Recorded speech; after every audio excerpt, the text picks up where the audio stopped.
Bem-vindos ao EDC Talks e EDC Podcast. Eu sou a Bárbara Porto, especialista de formação educacional do Educational Development Center aqui da International School. Estamos aqui para mais uma conversa sobre o universo da educação bilíngue com convidados super especiais. O nosso tema de hoje é a experiência bilíngue e a cognição. O que é essa experiência bilíngue? Como que as pessoas bilíngues aprendem? O que essa experiência bilíngue traz de benefícios para quem a vive? Vamos falar sobre isso, então? Uma das nossas convidadas hoje é a Alessandra Medeiros. Oi, Alê! Oi, Bárbara! Que bom estar aqui com você. Eu sou a Alessandra Medeiros, gerente do EDC, Educational Development Center na International School. Eu estou aqui novamente, dessa vez com a Bárbara, obviamente, e junto com a nossa convidada especial para nós falarmos de um assunto muito relevante. E falando em convidada, deixa eu apresentá-la a vocês. A nossa convidada é doutoranda em psicolinguística e mestre em letras, realizou o doutorado sanduíche na Universidade da Califórnia, Irvine, em um dos maiores laboratórios de bilinguismo e cognição dos Estados Unidos, coordenado pela doutora Judith Crow. É especialista em bilinguismo, neurocognição e aprendizagem em línguas estrangeiras. Ela é integrante do Laboratório de Bilinguismo e Cognição da Universidade Federal do Rio Grande do Sul e do Bilingualism Mind and Brain Lab, o Laboratório de Pesquisa em Bilinguismo e Cognição da Universidade da Califórnia. Entre todas as atividades profissionais, ela desempenha funções de coordenadora e professora da pós-graduação em Educação Bilíngue e Cognição e da pós-graduação em Neurocognição e Aprendizagem, ambas na Faculdade INH no Rio Grande do Sul. Também é coordenadora de currículo bilíngue em escola privada no Rio Grande do Sul, isso já há mais de 17 anos. Ministra palestras, cursos e aulas sobre temáticas de educação bilíngue, bilinguismo e cognição, alfabetização em 2 línguas e neurociências em universidades e escolas pelo Brasil. Além disso, presta assessoria pedagógica em implantação de currículos bilíngues em diversas escolas brasileiras. É um grande prazer tê-la conosco, Luciana Brentano. Seja muito bem-vinda. Olá, meninas, tudo bem? É um prazer para mim estar aqui hoje conversando com vocês, Alessandra e Bárbara, sobre esse assunto tão bacana que eu gosto tanto de conversar a respeito. Oi, Lu, obrigada por estar aqui com a gente, o prazer é nosso. A gente sabe o quanto que você gosta de falar sobre esse tema e o quanto você entende e tem para compartilhar sobre ele. Então, é um prazer para a gente ter você aqui. Luciana, a gente trouxe então algumas perguntas aqui para você, com base em alguns questionamentos, dúvidas que a gente ouve dos nossos parceiros, né, nas escolas. E eu queria começar com uma pergunta, então, que tem a ver com o título dessa nossa conversa, que é a experiência bilíngue e a cognição. Eu acho que esse termo cognição, talvez algumas pessoas ainda tenham um pouquinho de dúvida do que ele abrange. Então, você pode responder para a gente o que é a cognição? Sim, Bárbara, muita gente tem dúvida mesmo sobre esse termo cognição. Então, de uma forma simples, eu posso dizer que a cognição é essa habilidade que nós temos de assimilar e processar todas as informações que a gente recebe do meio. Então, através da nossa visão, da nossa audição, né, das nossas impressões. Envolve a cognição a parte da aprendizagem, da linguagem, da atenção, da memória. Por isso que ela é tão importante. Se a gente fosse falar de uma forma bem simples, então a cognição é a forma como o nosso cérebro percebe, avalia, recorda, aprende tudo que ele vê no meio ambiente. E por isso que é tão importante a gente prestar essa atenção para essa cognição dos nossos alunos. É tão importante para os professores entenderem sobre cognição para poder entender como seus alunos aprendem, né? Então essa é uma pergunta bem importante. O que afinal é a cognição? Eu acho que trazendo um pouquinho, Lu, do que você disse, você falou aí de cognição, de todos esses processos e a importância dos nossos professores, por exemplo, ou das pessoas que lidam, né, com educação bilíngue, entenderem esse conceito. E aí eu queria voltar um pouquinho e partir do básico. O que é uma pessoa bilíngue? O que a gente pode dizer que é uma pessoa bilíngue de fato? Essa pergunta é bem importante, né, Alessandra? Porque apesar da gente hoje, né, escutar tanto esse termo bilinguismo, sujeito bilíngue, ainda o termo bilinguismo, ainda falar de um sujeito bilíngue, ainda está envolto a muito mito, né, a muitas ideias do passado que se tem. Então, apesar da gente estudar muito, a gente ainda vê as pessoas, de um modo geral, atrelando a ideia de bilinguismo como se fosse um corpo com dois monolíngues, né? Um sujeito duplo, aquela ideia de uma pessoa que sabe exatamente as mesmas coisas nas duas línguas, que funciona da mesma forma nas duas línguas. Se usa até uma expressão que sabe as mesmas coisas nas duas línguas. E a gente sabe que essa definição, ela vem de um conceito bem antigo, lá do início de 1922, por volta dessa época, onde Sayre trouxe uma ideia de bilíngue como um sujeito, né, dois monolíngues dentro de um corpo. E a gente precisa desmistificar isso porque o sujeito, ele é único, né? Ele vai se constituindo através das línguas dele. E hoje a gente tem um conceito mais alargado de bilíngue.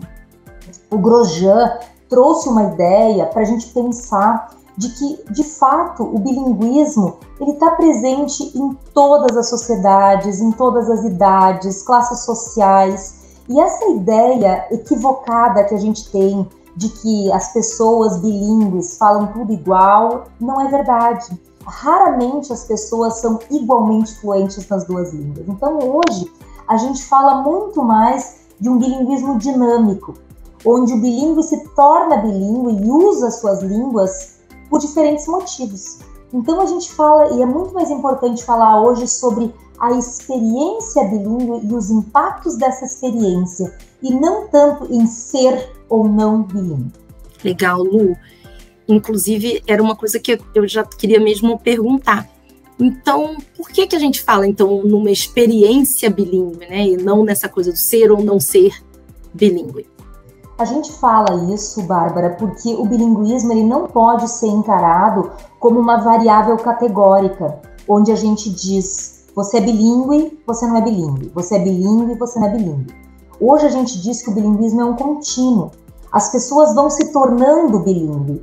E quanto mais se usa essas línguas, mais bilíngue a pessoa se torna. Mas da mesma forma, quanto menos se usa uma das línguas, é natural que a pessoa possa ter perda nessa língua. Então, os bilíngues não são iguais, né? Cada bilíngue, por exemplo, adquiriu as suas línguas em diferentes etapas da vida. Se a gente for pensar, por exemplo, os bebês bilíngues, né? Tem o pai e a mãe que falam diferentes línguas.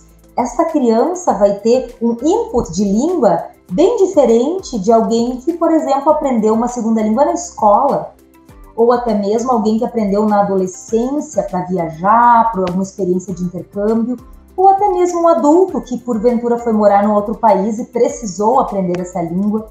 Também existem adultos que aprendem pela sua necessidade do trabalho e usam exclusivamente no seu trabalho, né? Como muitos de nós. Então, o que acontece? Algumas habilidades são mais desenvolvidas numa língua do que na outra, porque há uma necessidade de uso maior de determinada língua do que de outra. E por isso a gente diz que o bilinguismo é um contínuo. Então, isso vai mudando de sujeito para sujeito. E aí, o que acontece? Hoje, nas pesquisas, também se fala sobre isso.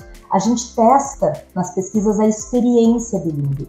Porque é muito difícil, inclusive, comparar bilíngues. Porque vamos pensar, se a gente fosse comparar crianças bilíngues do Canadá com crianças bilíngues de escolarização bilíngue aqui no Brasil.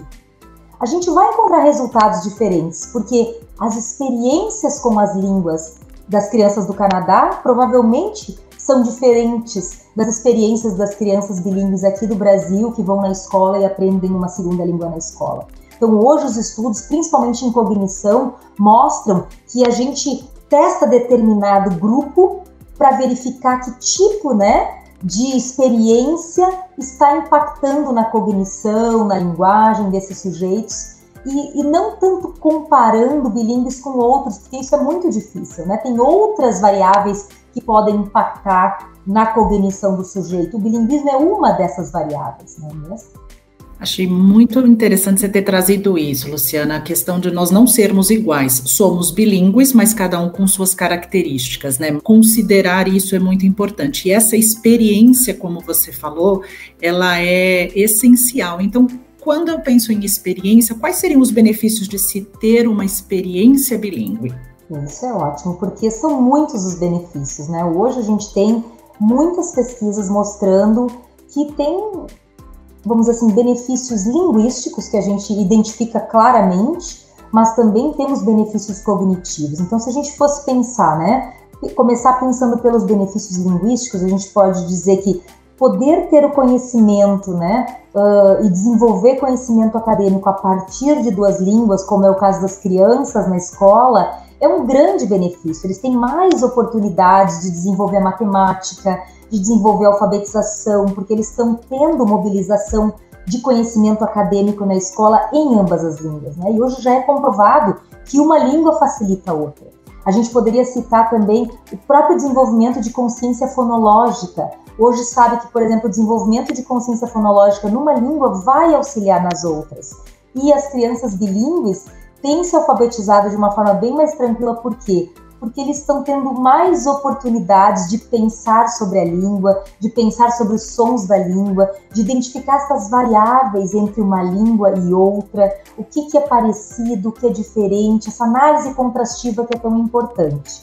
Os estudos em funções executivas têm mostrado que as crianças bilíngues têm, vamos dizer assim, desenvolvido de forma mais acelerada alguns processos cognitivos. As funções executivas são habilidades que nós, seres humanos, temos para pensar, raciocinar de forma lógica, né? Emitir opiniões, voltar atrás de uma opinião quando a gente, né, não está muito acertado, ou trocar de ideia, mudar de perspectiva.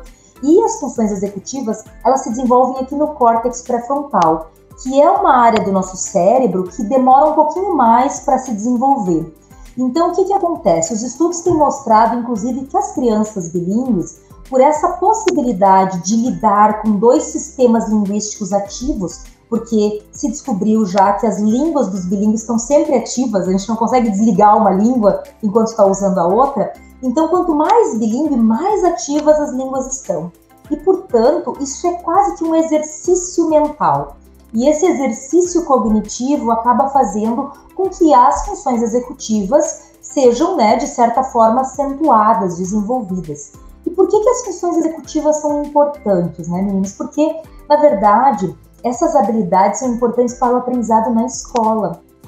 Então, a gente percebe que funções executivas vão ajudar as crianças, porque as crianças começam a desenvolver, ali por volta de 1 ano de idade, as funções executivas, né, como a inibição, memória de trabalho, flexibilidade cognitiva. E a gente vai desenvolvendo ao longo das 2 décadas de vida, né, ao longo dos nossos 20 anos, a gente vai desenvolvendo funções executivas. E elas vão nos ajudar a pensar, a mudar de posição, refletir, né, sobre as coisas que a gente aprende. Então, hoje a gente sabe o quanto essa experiência bilíngue é benéfica, ela é importante e ela tem sido cada vez mais comum entre as nossas crianças, adolescentes, enfim, entre o público que a gente tem hoje, o público escolar. Mas como que você diria, isso sempre foi assim? Todo mundo sempre acreditou que essa experiência era benéfica, sempre foi visto dessa forma, ou a gente teve algo diferente nas últimas décadas ou no passado? Infelizmente não, né, Alessandra? No passado, a experiência bilíngue não era tão bem vista como ela é hoje. Então, até assim, mais ou menos nos anos 60, o bilinguismo era visto como um problema. E isso vinha muito forte para as escolas, né? As crianças, principalmente crianças imigrantes, que vinham para a escola com a sua língua materna, né, com a sua língua de família. Então, o que acontecia? A gente não tinha, na época, estudos como a gente tem hoje, com evidência científica. A gente não tinha aparelhos que hoje mostram o cérebro em ativação, né? Como a gente tem hoje. A gente consegue ver, né, um bilíngue falando, pensando, e que áreas do cérebro estão ativando. A gente não tinha isso no passado. Então, ficava muito nos domínios linguísticos o que a gente conseguia observar. E aí as pessoas olhavam muito para a parte que, né, aquela coisa mais do sotaque, daquilo que o bilíngue não conseguia produzir, principalmente, né, essa questão dos Estados Unidos, que tinha uma ideia de sempre um falante nativo de língua. Então, o que acontecia com essas crianças imigrantes? Elas nunca tinham, né, um sotaque de americano, elas faziam algumas trocas, algumas misturas. Então, isso era visto como algo muito negativo. Então, sempre que se retratavam os bilíngues no passado, se retratavam os bilíngues assim, como um cérebro, né? Porque então era o que se imaginava, com 2 compartimentos, um para uma língua e outro para outra, que hoje a gente sabe que isso não é verdade, não existe um compartimento para cada língua, as línguas estão ativas, né, junto no mesmo compartimento. Então se achava que se retratava assim o cérebro dos bilíngues como dois balões meio murchos, sabe?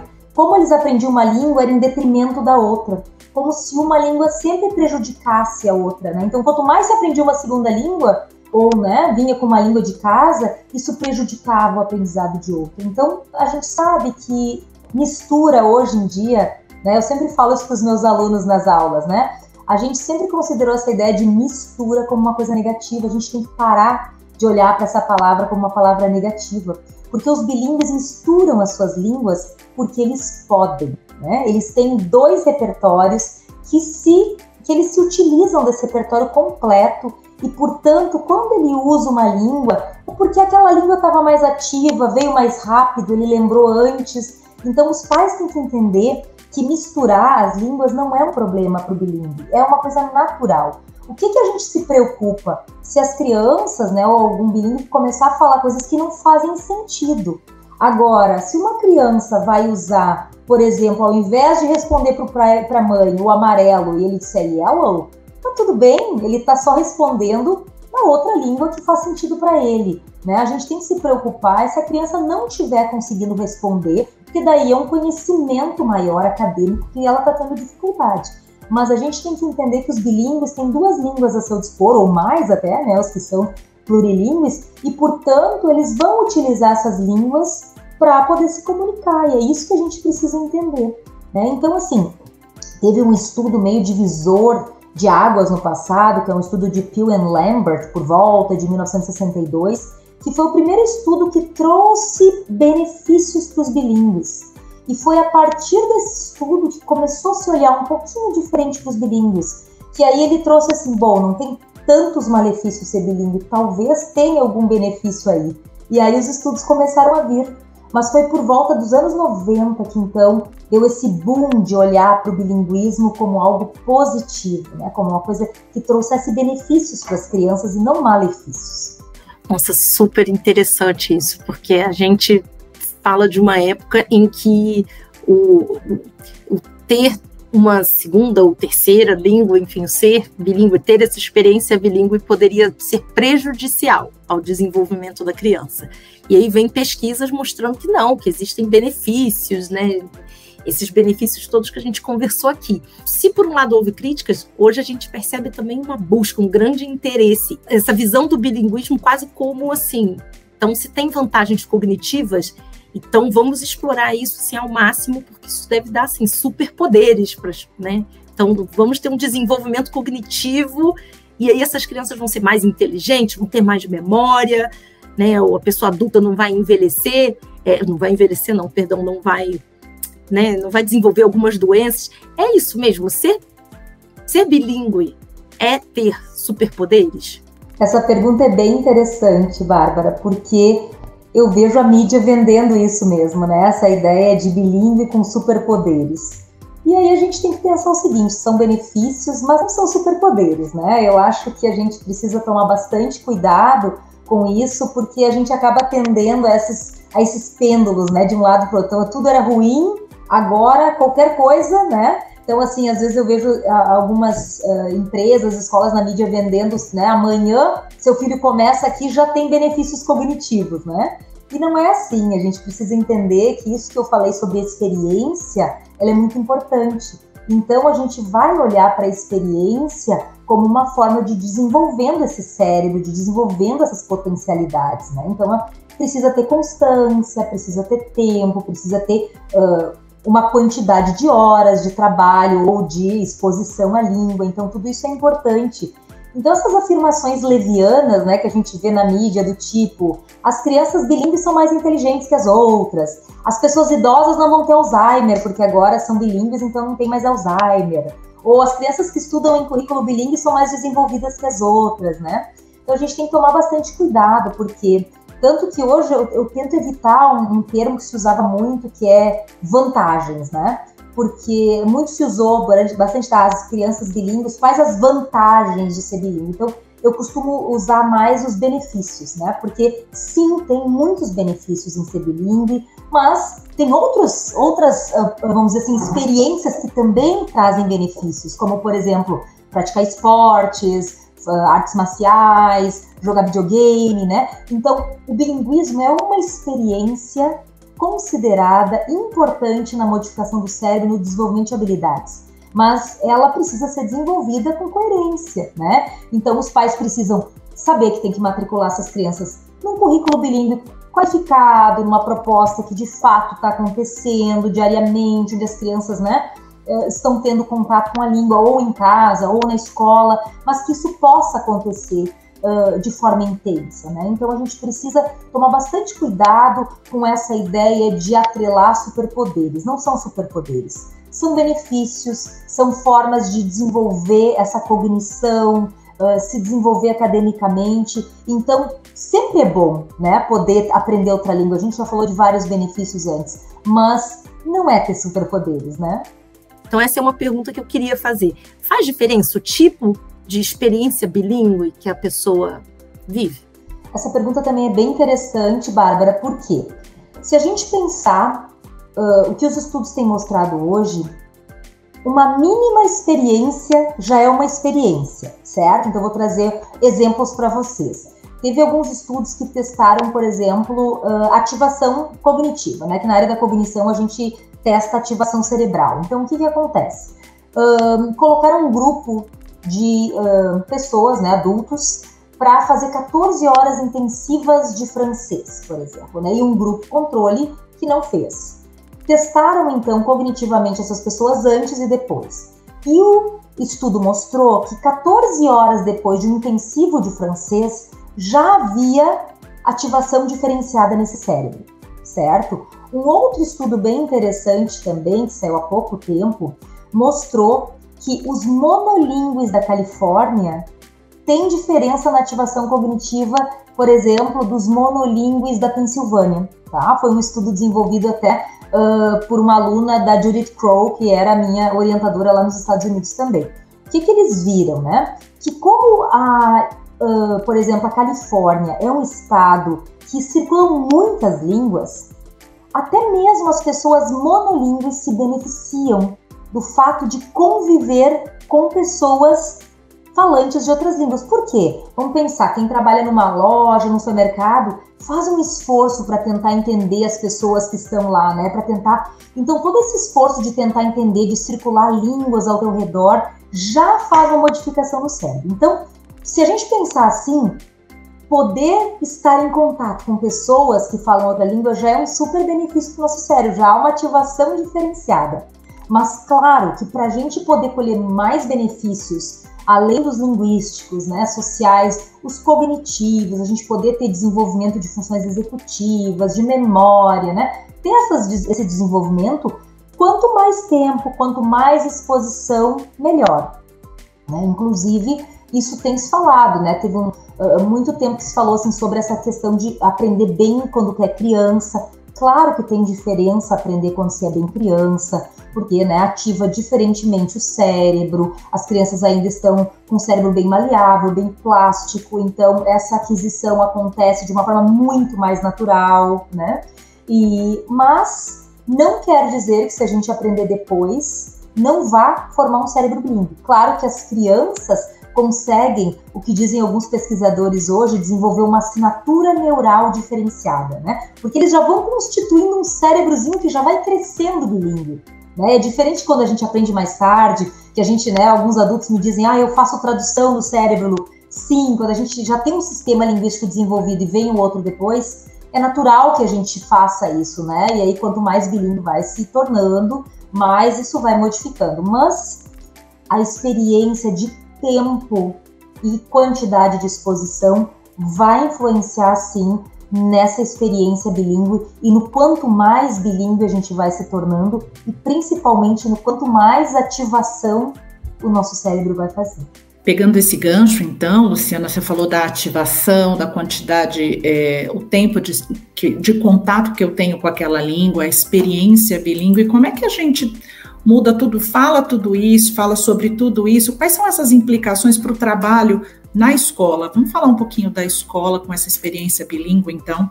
Isso. A gente falou do sujeito bilíngue, né? Das experiências bilíngues. Então é importante a gente dizer que o sujeito pode se tornar bilíngue mesmo sem estudar em currículo bilíngue, né? Ele pode se tornar bilíngue por outras experiências pela sua família e até mesmo na experiência em escolas de idiomas, por que não? Né? Porque se constituir bilíngue é algo que é do sujeito. Agora, se a gente vai falar de implicações para a escola, se a gente vai falar de escolarização bilíngue, a gente está falando de uma coisa, vamos dizer assim, um pouco mais aprofundada. Porque o sujeito se desenvolvendo bilíngue na escola, ele não só vai ter um desenvolvimento da língua, mas ele vai ter um desenvolvimento acadêmico através da língua.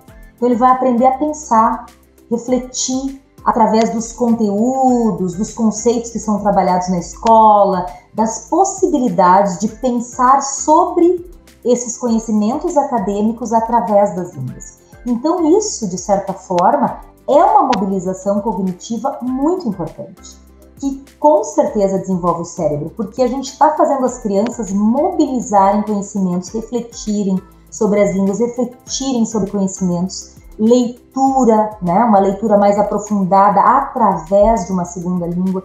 Então, tudo isso vai trazer para as crianças experiências qualificadas de bilinguismo.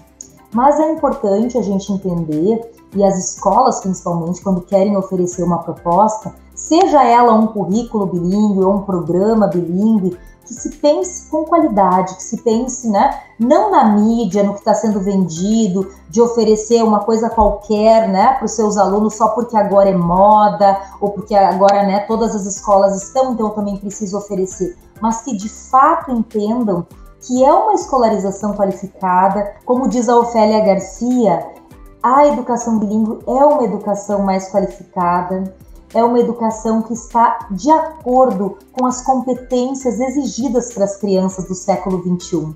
Porque essa criança precisa ser plural, precisa poder se comunicar com o mundo, precisa entender a diversidade. E a escola é uma grande oportunidade de estar desenvolvendo essas habilidades nas crianças, né? De poder entender as línguas como processos e, principalmente, entender que através das línguas a gente pode se comunicar com outras pessoas no mundo.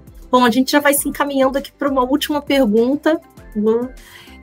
Queria fazer muitas mais, mas assim, tem uma que, pegando também, já que a gente falou aqui da experiência escolar, né?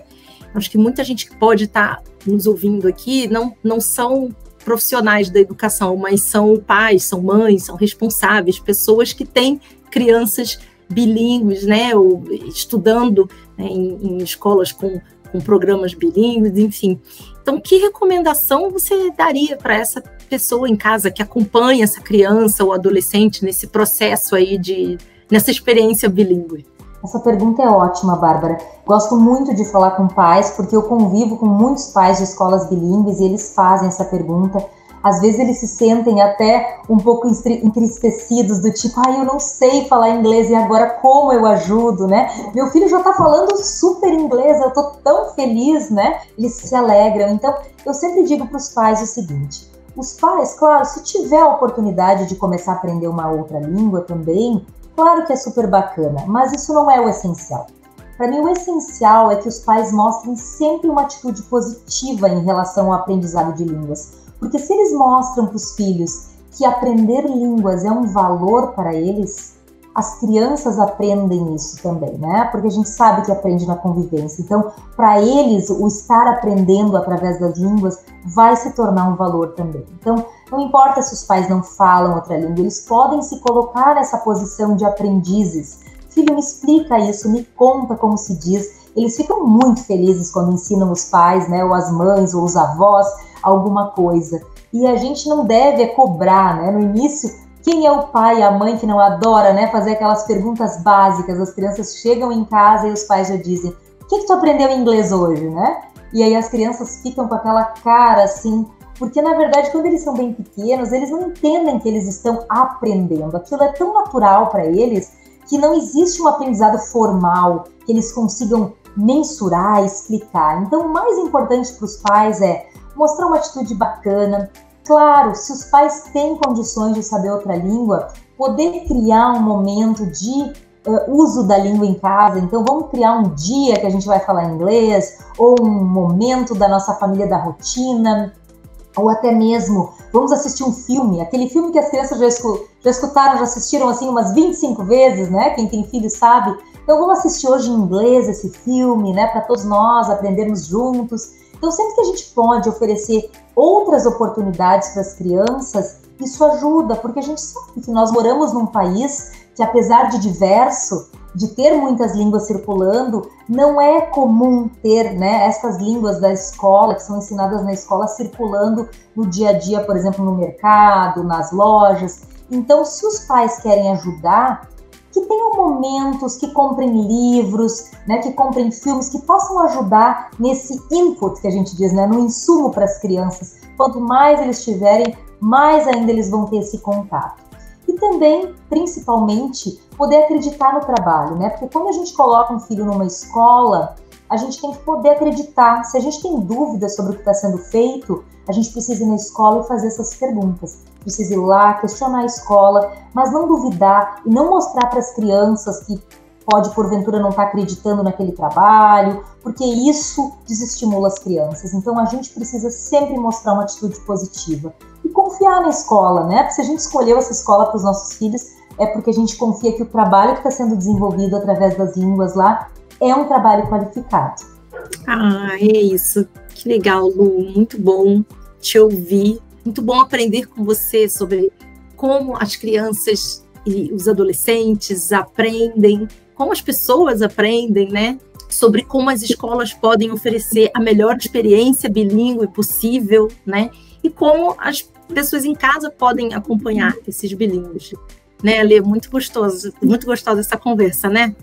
Muito, muito bom. E é sempre bom a gente ouvir e ouvir novamente outros conceitos, né, Luciana? Sair um pouquinho do senso comum e falar sobre cognição, sobre essa experiência bilíngue, os benefícios e não as vantagens, como você bem colocou, né? Hoje em dia, como a gente tem, o cenário que a gente tem e o passado como era, o desenvolvimento dos estudos e todos esses estudos que você mencionou, a questão cerebral, o estudo de cognição, todos esse aparato hoje que se tem para se avaliar essa condição, né, e o que ocorre dentro do cérebro. Então, muito rica a sua participação, queria muito agradecer em nome da International School, em nome do EDC, e é sempre bom trazer uma pessoa que nos faz pensar e nos desenvolver sobre o assunto. Muito obrigada. Obrigada, gente. Adorei estar aqui conversando com vocês, que realmente esse papo possa ajudar muitas pessoas a pensarem um pouco sobre essa experiência e quão gratificante, quão bonita ela é quando a gente pode proporcionar ela para as crianças, para os jovens, né? Que a gente nunca desista, a plasticidade no cérebro está aí para mostrar que a gente pode ser até mesmo idoso e pode aprender línguas e a gente sempre vai se beneficiar desse aprendizado. Que maravilha! Então, agradeço a você, Luciana, mais uma vez, e você também, a Lê, por estar aqui com a gente. Então, pessoal, como vocês já sabem, esse episódio fica disponível no nosso canal do YouTube em vídeo e nos tocadores de podcast em áudio. Se você quer fazer mais uma pergunta, se você quer deixar sugestões ou quer comentar, deixa seu comentário para a gente lá no YouTube. Não esquece também de dar o seu like e seguir a gente para receber as notificações quando nós tivermos novos episódios lançados. Então, gente, muito obrigada pela companhia. Até o próximo. Tchau, tchau.